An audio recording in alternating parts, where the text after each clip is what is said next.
The scale of Japan's contraction is worse than even the most pessimistic forecasts. It would translate into an annualized decline of more than 27% for an economy that was already in recession.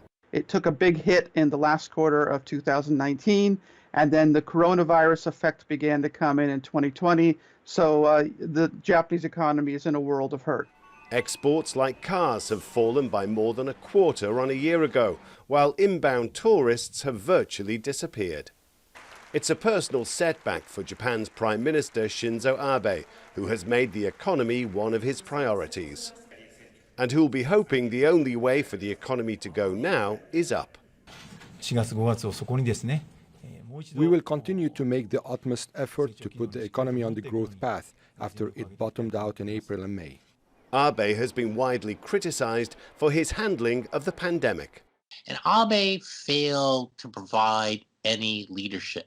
He did not establish early on a control tower for policies dealing with containing COVID-19 outbreak in Japan.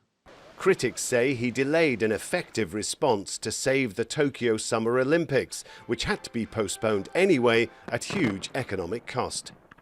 And businesses have not adapted well to changed working practices. When people had to move to teleworking and people had to move to more digital solutions, Japan was pretty unprepared for that compared to other advanced economies.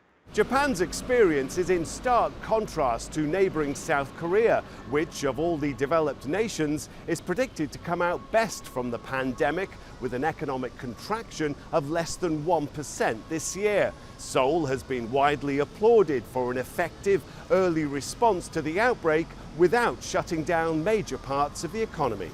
It's also credited with being nimbler in adapting its economy for a world altered forever by the pandemic. Rob McBride, Al Jazeera, Seoul.